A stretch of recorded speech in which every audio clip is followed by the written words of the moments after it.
ভাগৱত কীৰ্তন দশম ঘোষা গীতা পদ মুখস্থ কৰি সমাজত একদম আখৈ ফুটা দি ফুটি আপুনি পাণ্ডিত্য প্ৰকাশ কৰিছে কিন্তু আপুনি নিজে নামানে তেতিয়াহ'লে আপোনাৰ সেই মুখস্থই আপোনাক জীৱক গতি দিব নোৱাৰে তেওঁ ক'ত থাকিব জমনগৰ থাকিব যাৰ কাৰণে কৃষ্ণই সৰু কালতেই কেইবাটাও অসুৰ বধ কৰি তাৰ নিদৰ্শন দি থৈ গৈছে বধ মানে মৰা মানে সংস্কাৰ কৰি থৈ গৈছে অৰ্থাৎ আমাৰ জন্মগতভাৱে কিছুমান প্ৰবৃত্তি ইনবৰ্ন আমাৰ ল'ৰা ছোৱালীয়ে জন্মগতভাৱে কিছুমান আসুৰিক প্ৰবৃত্তি লৈ আহে সেইবিলাক মাক বাপেকেহে জানিব তেওঁ কেনেকুৱা আসুৰিক প্ৰবৃত্তি আছে অলপতে খং উঠে অলপতে অসন্তোষ পঢ়া শুনা নকৰে ধেমালিত মন নিবে কাজিয়া পেচাল কৰি ভাল পায় ইত্যাদি ইত্যাদি সেইখিনি মাক বাপেকেহে জানিব গতিকে সেই সৰু কালতে যদি সেই প্ৰবৃত্তিবিলাকক মাৰি নলয় মাৰা মানে সংস্কাৰ কৰি নলয় তেতিয়াহ'লে তেওঁ কেতিয়াও ভৱিষ্যত ভাল সন্তান হ'ব নোৱাৰে সেইকাৰণে তেওঁ সৰু কালতে মাৰিছিল কাৰণেহে তেওঁ 7-8 বছৰ বয়সত মানে ব্ৰজৰ গোপীসকলৰ লগত মহাৰাস কৰিবলৈ সক্ষম হৈছিল ৰাস মানে ৰসই এবছৰ ৰাস আজি আমি এতিয়া ৰাস কৰি আছো আমি আত্মাই পৰমাত্মাৰ ৰস পান কৰি আছো এইটোহে ৰাস কিন্তু আপোনাৰ মনটো যদি আসুৰিক প্ৰবৃত্তিয়ে ভৰি আছে ঘৰত এই থৈ অহা কামকেইটা কথা ভাবিছে ল'ৰা ছোৱালীকেইটা কথা ভাবিছে ব্যৱসায়টোৰ কথা ভাবি আছে তেতিয়াহ'লে আপোনাৰ ৰাসটো পূৰ্ণাংগ নহ'ব মনত ৰাখিব কথাটো সেইকাৰণে তেওঁ বহু অসুৰৰ ভিতৰত অন্যতম অসুৰ আছিল বকাসুৰ বক মানে বগলী বাহিৰটো বগা কিন্তু ভিতৰত কপট ৰাখে পানী জুৱলিত জোপ লৈ থাকে মুখৰ আগত পালে থপকে ধৰে আৰু খায় গতিকে আমাৰ কিছুমান মানুহ সাজে পোছাকে কথাই বতৰাই ধুনীয়া ভকত অন্তৰত থাকে কপট সুবিধা পালে সীমা ঠেলে সুবিধা পালে স্বাৰ্থ আদায় কৰে তেনেকুৱা স্বভাৱ লৈ যদি ভকতি কৰে আমি সেই ভকতিয়ে কেতিয়াও উদ্ধাৰ হ'ব নোৱাৰিম সেইকাৰণে কৃষ্ণই বকাসুৰক কেনেকৈ মাৰিছে দুফাল কৰি দিছে দুফাল কৰি কিয় দিছে যে তোমাৰ বাহিৰটো যেনেকুৱা বগা ভিতৰটো তেনেকৈ বগা কৰি লোৱা বাহিৰত এটা ভিতৰত এটা হ'লে তুমি কেতিয়াও মোৰ পৰা গতি পাব নোৱাৰিবা সত্যে সত্যে সখী মই কহিলো বুজাই বেশধাৰী লোকৰ কিঞ্চিত একো গতি নাই নভৰে কলসী যেন নিয়ৰৰ জলে তাহাৰো জানিবা সেই মতে নাহি গতি বুলি কৈছে গতিকে নিয়ৰৰ পানীয়ে যেনেকৈ কলহ ভৰাব নোৱাৰে আমাৰ কপটীয়া ভক্তিয়ে আমাক উদ্ধাৰ কৰিব নোৱাৰে সত্যে সত্যে সখী মই কহিলো বুজাই বেশধাৰী লোকৰ কিঞ্চিত একো গতি নাই নভৰে কলসী যেন নিয়ৰৰ জলে তাহাৰো গতি নাহি সেই মতে গতিকে আমাৰ কপটীয়া ভক্তিয়ে আমাক কেতিয়াও জীৱক উদ্ধাৰ কৰিব নোৱাৰে এই তথ্য আমাক দিছে তাৰ পিছত কৈছে ঘূৰ কলি যুগে কৃষ্ণ কথা অমৃতক পিউ সাৱধানে কৰিও যতন যাৱে প্ৰাণ থাকে মানে আপোনালোকে এনেকুৱা অনুষ্ঠানলৈ নিমন্ত্ৰণ পালে 10 বন কাটি কৰি আহিব কিয় মাধৱদেৱে কৈছে তোমাৰ গুণৰ মহিমা দেখিয়াই আন যত কাম দূৰতে তেজিয়া থৈলো আজি ইয়ালৈ অহা কাৰ ঘৰুৱা কাম নাই এনেকুৱা খেতি পথাৰ দিনত সবৰে প্ৰত্যেকৰে নিজৰ নিজৰ কিছুমান বিষয়ৰ কাম আছিল সব এই থৈ আহিছে কিয় আন কৰ্মে লগাইলে যতেক সিউ হুৱে বৃথা জনমো বৃথা হুৱে নুশুনয় কৃষ্ণ কথা আপুনি জন্মৰ পৰা মৃত্যুলৈকে ৰাতিপুৱা শুইতাৰ পৰা গধূলা শুৱালৈকে কেৱল লগত নিব নোৱাৰা ধন সম্পত্তি চিন্তাতে যদি আপুনি গতি কৰে তেতিয়া আমাৰ জীৱৰ গতি কি হ'ব আমি মিছাৰ পিছত গলে কি হ'ব মাধৱদেৱে কৈছে হৰিষি কেৱলে সঁচা মাত্ৰ ৰাম ৰাম ৰাম ৰাম ৰাম তান্ত বিনে মিছা যত দেখি শুনি মানে আমি পৰিদৃশ্যমান জগতখনত চকুৰে যিমান দেখিছো কাণেৰে যিমান শুনিছো সব মিছা আজি আছে কালিলৈ নাই সঁচা কেৱল হৰি কিন্তু আমি কি কৰিছো जितु मिसा ताको आशा करी राम राम राम राम राम दुराचार मन मरख केन अज्ञाने आजिर दरे साधुर संगले आही शास्त्र उपदेश नजनार कारणे आमी रातिपुवा शुई उठार পৰা গধূলা খোৱালৈকে কিহৰ পিছত গৈ আছো যে যিবিলাক মিছা যিবোৰ লগত নিব নোৱাৰো तार पिছত दौड़ी आसो धन धान टका पैसा गाड़ी मटर पका घर दुआर इंद्रिय सुख भोग पदमर्यादाक লৈ আমি গতি কৰিছো তে আমাৰ জীৱটোৰ অৱস্থা কি হ'ব আমাক কৈছে নেৰিবেক ধনে ধনে মানে আখকতি নাপাইবে উদ্ধাৰ সখী যাইবে অধুগতি গতিকে আমি এই তথ্য নাজানি যদি লগত নিব না ধনৰ পিছত গৈ থাকো আমাৰ জীৱৰ গতি কি হ'ব বেৰে কৈছে ধায়তু বিষয়ান পুঞ্চ সংগস্তে সুপ্রজায়তে সংগাত সংজায়তে কাম কামাত ক্রোধ বিজায়তে ক্রোধাত ভবতি সন্মোহ সন্মোহাত স্মৃতি বিভ্রম স্মৃতি ভঞ্চাত বুদ্ধিনাশং বুদ্ধিনাশাত প্রণয়স্যতি গতিকে আমি লগত নিব নোৱাৰা ধন সম্পত্তি পিছত বাসনা কৰি গৈ থাকোতে যদি বাধা আহি পৰে খং উঠিব খং উঠিলে মোহগ্ৰস্ত হ'ব, মোহগ্ৰস্ত হ'লে স্মৃতি নষ্ট হ'ব, স্মৃতি নষ্ট হ'লে বুদ্ধি নষ্ট হ'ব, আৰু বুদ্ধি নষ্ট হ'লে পথ বাচিব নোৱাৰি আকৌ 84 নৰকত যাব লাগিব। আমি 84 যোনি অতিক্ৰম কৰিহে মানুহৰ জন্ম পাইছোঁ। বিংশতি লক্ষণম স্থাৱৰম, আমি প্ৰত্যেকে 20 লক্ষবাৰ বিভিন্ন প্ৰজাতিৰ গছ গছনি হৈ আহিছোঁ। নৱলক্ষম জলজ, 9 লক্ষবাৰ আমি বিভিন্ন প্ৰকাৰ মাছ মগৰ হৈ আহিছোঁ। নৱলক্ষম কুৰ্মাংশ, 9 লক্ষবাৰ আমি উভচৰ প্ৰাণী কাছৰ দৰে জীৱন ধাৰণ কৰি আহিছোঁ। 10 লক্ষ পক্ষী নাম, 10 লক্ষবাৰ আমি বিভিন্ন প্ৰজাতিৰ 30 লক্ষ পশু নাম, 30 লক্ষবাৰ আমি বিভিন্ন প্ৰজাতিৰ জীৱ জন্তু হৈ আহিছোঁ। 10 লক্ষ পক্ষী নাম, 10 লক্ষবাৰ আমি বিভিন্ন প্ৰজাতিৰ চৰাই চিৰিকটি হৈ আহিছোঁ। 70 লক্ষ বানৰা, 4 লক্ষবাৰ আমি বান্দৰৰ জন্ম পাইছোঁ।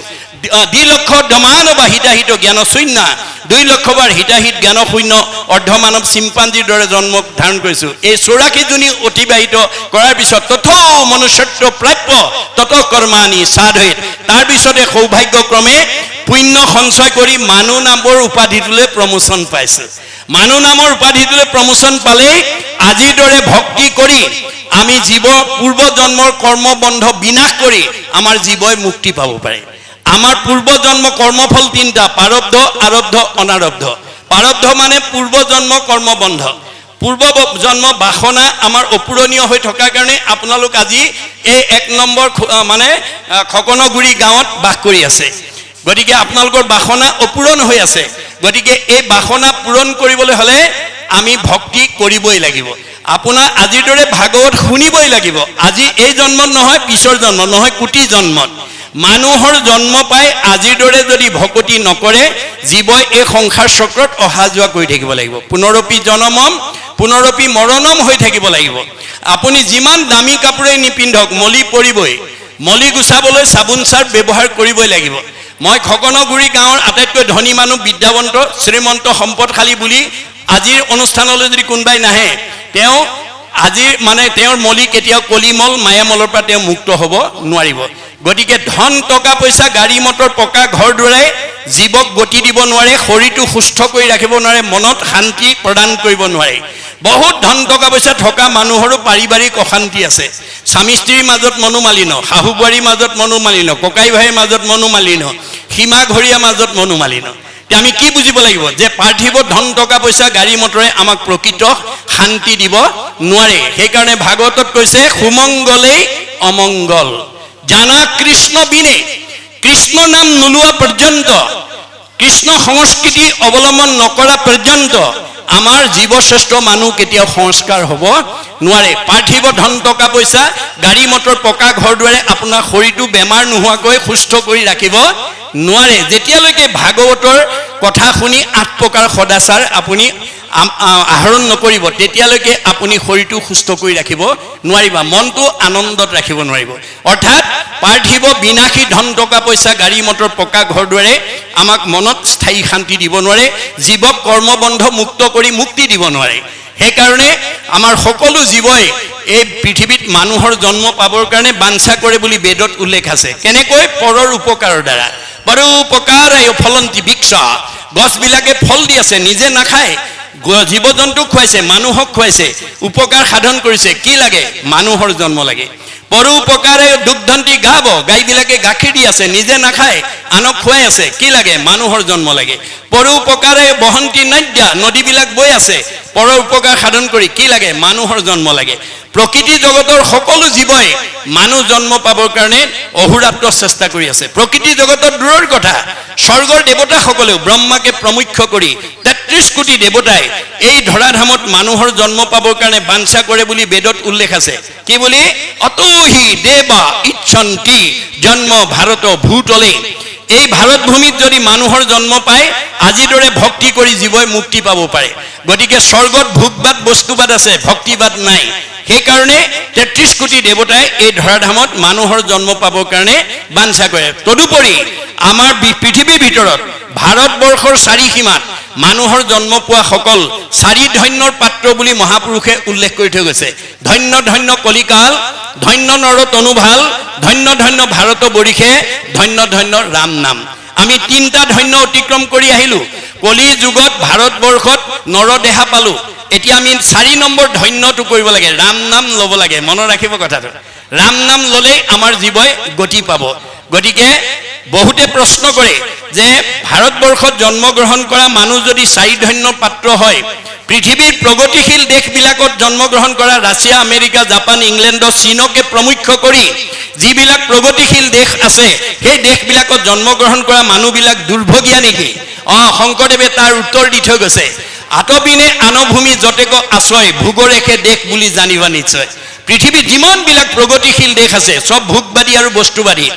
ভক্তিবাদ কেৱল ভাৰতবৰ্ষত আছে। সকলো জীৱই ভাৰতবৰ্ষত মানুহৰ জন্ম নোপোৱা পৰ্যন্ত পুনৰপি জনমম পুনৰপি মৰণম হৈয়ে থাকিব লাগিব। ভোগবাদ বস্তুবাদে জীৱক সংস্কাৰ কৰিব নোৱাৰে। সেইকাৰণে উদ্ধৱে কৈছিল, যদি পুণ্য লৈ গ'লেও ঘূৰি আহিব লাগে, পাপ লৈ গ'লেও যদি ঘূৰি আহিব লাগে, তোমাৰ ওচৰলৈ যাম কেনেকৈ? তেতিয়া কৃষ্ণই উদ্ধৱক কৈছিল, মাধৱে বুলন্ত সখী শুনা মোৰ ভেদ, মোৰ ভকতিহে কৰে কৰ্মবন্ধ ছেদ। গতিকে আমাৰ যি কৰ্মবন্ধ, সেই কৰ্মবন্ধৰ কাৰণে আমি সংসাৰত অহা যোৱা কৰি থাকিব লগা হৈছে। গতিকে এই কৰ্মবন্ধৰ পৰা মুক্ত হ'বলৈ হ'লে আজিৰ দৰে ভক্তি কৰিবই লাগিব। ভক্তি নকৰা জীৱই কৰ্মবন্ধৰ পৰা মুক্ত হ'ব নোৱাৰে। সেইকাৰণে একেটা সীমাতে দুঘৰ মানুহ বাস কৰি আছে, এঘৰ সুখত আছে, এঘৰ দুখত আছে। গাঁও একেখনতে আছে, কোনোবা শান্তিত, কোনোবা অশান্তিত। আমাৰ মতে 1 নম্বৰ খকনগুৰি গাঁৱত বাস কৰা একেটা 4 সীমাতে থকা গৃহস্থী একে পৰিৱেশত আছে, একে গাঁৱত আছে, একে আহাৰ পানী খাইছে, একে বায়ু সেৱন কৰিছে। আমাৰ মতে চব একেই হ'ব লাগিছিলে, কিন্তু বাস্তৱত একে হয়নে? নহয়। আনৰতো দূৰৰ কথা, সীমাঘৰীয়া মানুহঘৰৰ লগতে সীমাঘৰীয়া মানুহৰ বৈষম্যতা থাকে। আৰু ভাগৱতৰ এই দৰ্শন নজনাৰ কাৰণে আমাৰ সীমাঘৰীয়া মানুহে সীমাঘৰীয়া মানুহক উন্নতি হোৱা দেখিলে হিংসা কৰে। এখন গাঁৱৰ মানুহে এখন গাঁৱৰ মানুহক কোনো বিষয়ত আগবাঢ়ি গ'লে হিংসা কৰে। তেনেকুৱা স্বভাৱ যদি আছে, আজি আপোনালোকে ইয়াতে এৰিব।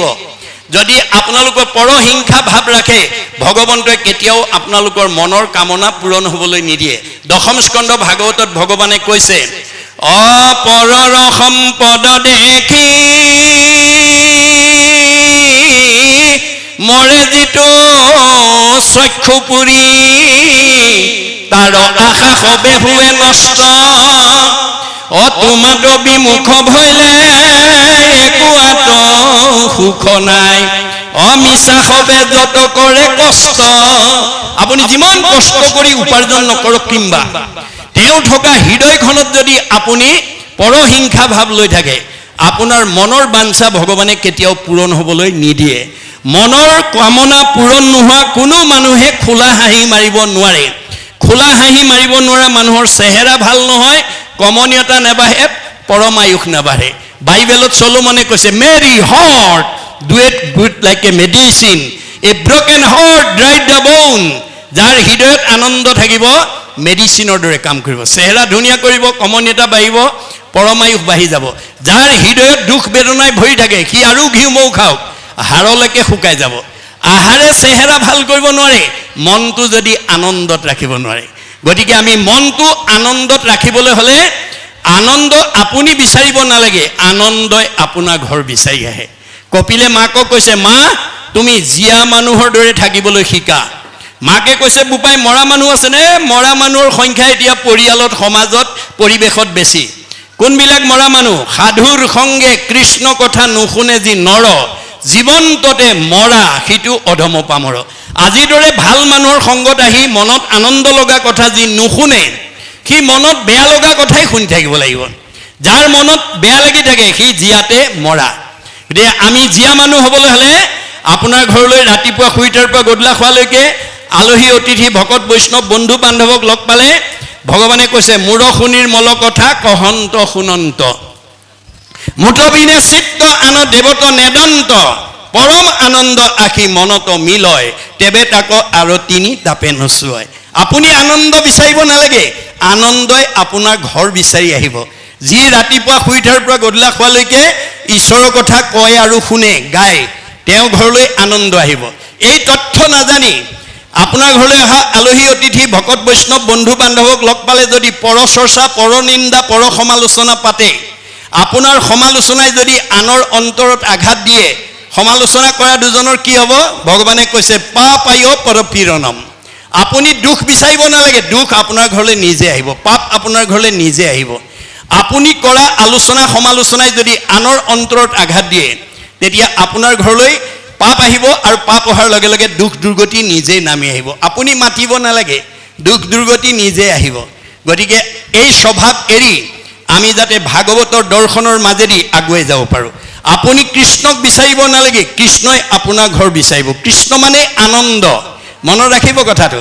যিখন ঘৰত পুৱা গধূলি ধূপ ধূনা জ্বলিব, ঈশ্বৰ উপাসনা কৰিব, সেইখন ঘৰলৈ কৃষ্ণ আহিব। ভাগৱতে কৈছে, যেই নাম সেই হৰি, জানা নিষ্ট কৰি, নামৰ সংগ নচাৰন্ত হৰি। যিখন ঘৰত পুৱা গধূলি ধূপ ধূনা জ্বলিব, ঈশ্বৰ উপাসনা কৰিব, সেইখন ঘৰলৈ কৃষ্ণ আহিব। কৃষ্ণত অহা ঘৰখনৰ পৰিয়াল আনন্দত থাকিব, মিলা প্ৰীতিত থাকিব, মৰম চেনেহত থাকিব, একতাৰ দোলেৰে বান্ধ খাই থাকিব। আৰু যিখন ঘৰত আজি তাৰিখলৈকে সেই পৰিৱেশ নাই, তালৈ কোন আহিব? ভাগৱতে কৈছে, শ্ৰৱণ কীৰ্তন জৈত কৃষ্ণৰ নকৰে, তৈতেষে ৰাক্ষসীগণে বিঘিনি আচৰে। যিখন ঘৰত পুৱা গধূলি ধূপ ধূনা নজ্বলে, ঈশ্বৰ উপাসনা নকৰে, সেইখন ঘৰলৈ অঘাসুৰ, বকাসুৰ, পলম্বাসুৰ, অৰিষ্টাসুৰ, পুতনা, ব্যমাসুৰ, ধেনুকাসুৰ চব আহিব। গতিকে শংকৰদেৱে এই ভাগৱত ধৰ্ম সংঘ, অনাসংঘ, বামুণীয়া, কীৰ্তনীয়া, সত্ৰ সমাজৰ কাৰণে দিয়া নাই, মনত ৰাখিব। শংকৰদেৱে ভাগৱত পৃথিৱীৰ জীৱশ্ৰেষ্ঠ মানুহ তৰণৰ কাৰণে দিছে। সেইকাৰণে তেওঁ কি বুলি আহ্বান কৰিছে? উবা নৰলোক হৰি ভজিউক, ধৰা ইটো উপদেশ, এৰা আলজাল জীৱা কটকাল, জৰা ভৈল পৰৱেশ। পৃথিৱীৰ জীৱশ্ৰেষ্ঠ মানুহক ভগৱানক ভজিবৰ কাৰণে আহ্বান জনাইছে। যাৰ কাৰণে তেওঁ সেই আহ্বানৰ প্ৰতি সঁহাৰি জনাই মহামানৱ মহাত্মা গান্ধীয়ে এটা মন্তব্য কৰি থৈ গৈছে। কি বুলি? What Sankardev was alone able to do, nowadays the whole army of the English knowing people cannot do.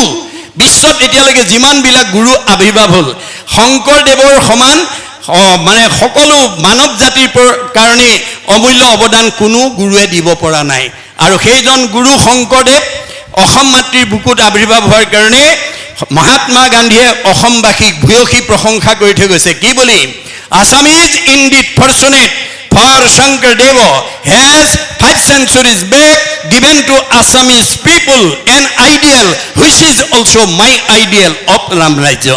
মই যিখন ৰামৰাজ্য অসমত প্ৰতিষ্ঠা কৰাৰ মানস কৰি আহিছিলোঁ, শংকৰদেৱে 500 বছৰ পূৰ্বতে সেই ৰামৰাজ্য অসমত প্ৰতিষ্ঠা কৰি থৈ গৈছে। অসমবাসী সঁচাকৈয়ে ভাগ্যৱান। কিন্তু আজি আমি গুৰুজনৰ দৰ্শন এই আজিৰ দৰে পুংখানুপুংখভাৱে আলোচনা নকৰাৰ কাৰণে আমাৰ একেখন গাঁৱতে দুটা নামঘৰ, দুখন সমাজ আদি বাস কৰি থাকিব লগা হৈছে। শংকৰদেৱে মানে বৰ্ণ বৈষম্যহীন এখন সমাজ প্ৰতিষ্ঠা কৰি থৈ গৈছিল। তেওঁ এজন দাৰ্শনিক পণ্ডিতো আছিল, যাৰ কাৰণে তেওঁ জানিছিল যে caste system is the model enemy of socialism. Socialism cannot come until to caste system is ended. যেতিয়ালৈকে জাতিভেদ প্ৰথা থাকিব, তেতিয়ালৈকে সমাজ একতাৰ দোলেৰে বান্ধ খাব নোৱাৰিব আৰু সমাজ আগবাঢ়ি যাব নোৱাৰিব। গতিকে আমাৰ জাতিভেদ প্ৰথা নিৰ্মূল কৰিবৰ কাৰণে শংকৰদেৱে প্ৰথম পদক্ষেপ লৈছিল। আপোনালোকে জানে, শংকৰদেৱৰ আৱিৰ্ভাৱৰ আগত অসমক মানে অন্ধকাৰ যুগ বুলি কোৱা হৈছিল।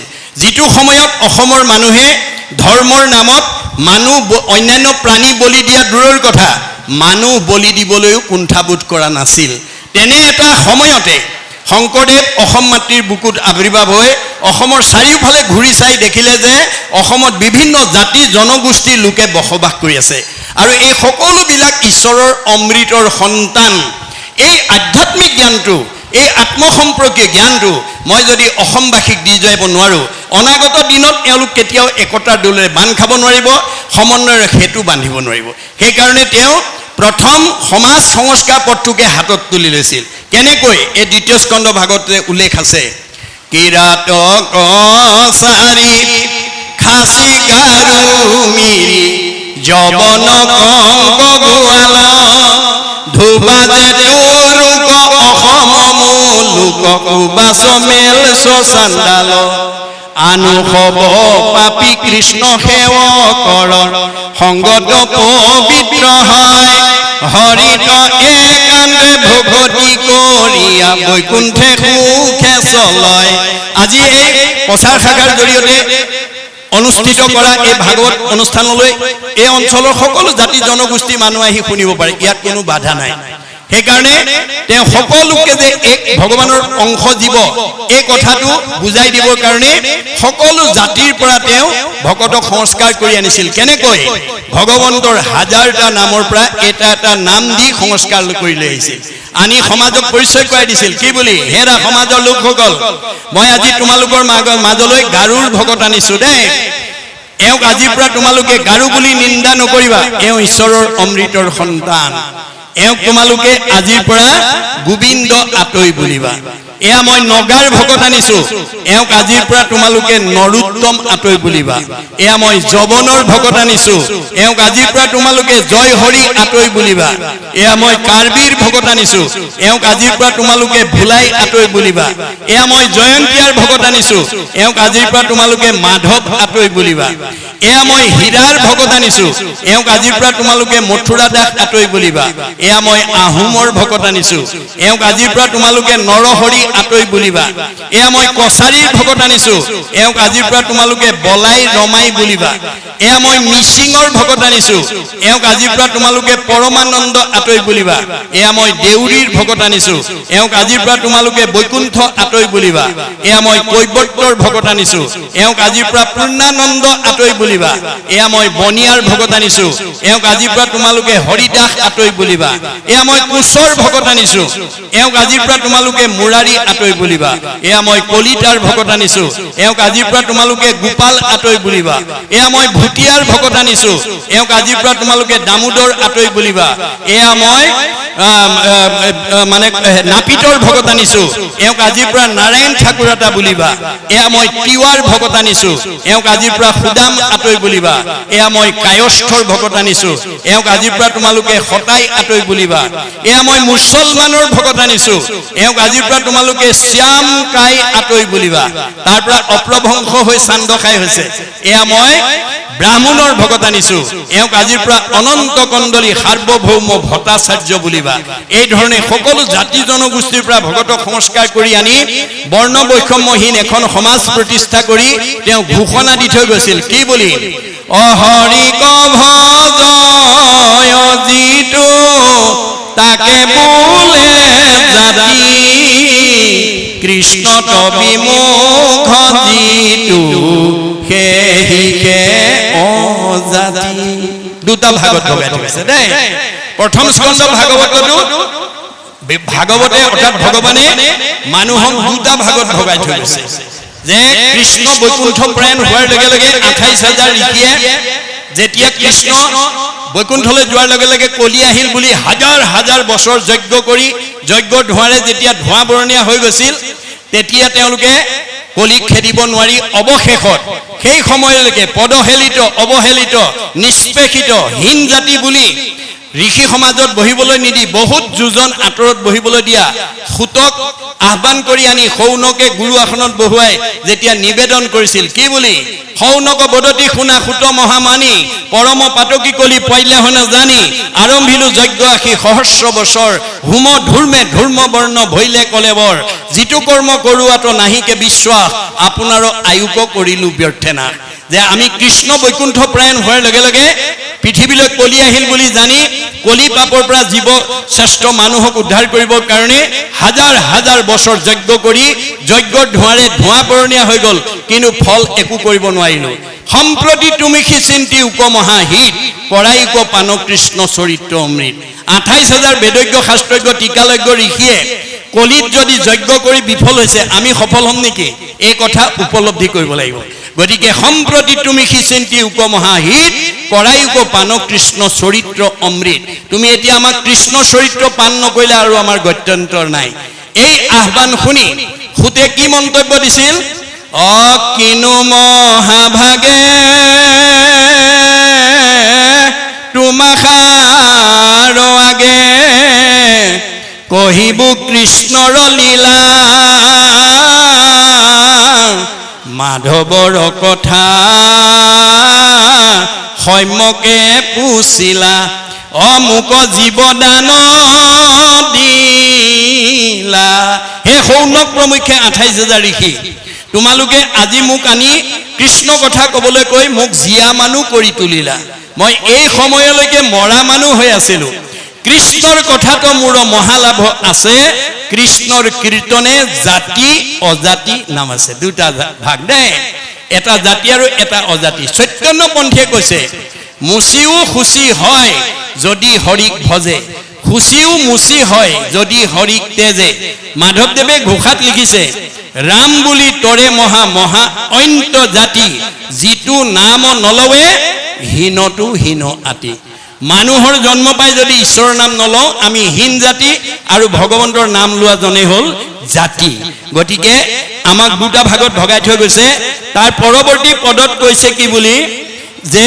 ঘূৰকলি যুগে মল মতি মনুষ্যৰ নাহি আন ধৰ্ম হৰি কীৰ্তনত পৰ এতিয়া আমি কলি যুগৰ মানুহ এতিয়া আমাৰ মনবিলাক মলমতি বুলি কৈছে গতিকে ইয়াত আমি এই মলমতি মনক আমি উদ্ধাৰ কৰিব পৰা শক্তি ভগৱন্তৰ হৰি কীৰ্তনৰ বাদে আৰু দ্বিতীয় নাই শৰীৰত আছে কলি কীট যত দুখ গুচুক প্ৰথমে কৰা হৰি হৰি ঘোষ মনত ৰাখিব আপোনালোকৰ মনৰ পৰা বেয়া ভাৱবিলাক অতৰাবলৈ হলে হৰি নাম ঘোষণা কৰিব লাগিব হৰি নামৰ ইটো দুগুটি অক্ষৰ জিভা অগ্ৰে থাকে যাৰ গংগা গয়া কাশী প্ৰয়াগ সেতুক যাইবাক নলাগে তাৰ মনত ৰাখিব ভগৱন্তৰ হৰি নামটো দুটা আখৰে ভৰা দুটা আখৰৰ হৰি নাম যদি কাৰোবাৰ মুখত অনগল হৈ থাকে তেওঁ গংগা গয়া কাশী প্ৰয়াগ মানে পুষ্কৰলৈ যাব নালাগে মনত ৰাখিব কথাটো আমাৰ মাধৱদেৱে কৈছে যে ভগৱন্তৰ হাজাৰটা নামৰ দুটা আখৰৰ নাম যদি আমাৰ পৰিয়ালৰ আমাৰ ঘৰখনৰ আমাৰ সমাজৰ প্ৰত্যেকৰ মুখতে যদি আমি নিশ্চিত কৰিব পাৰোঁ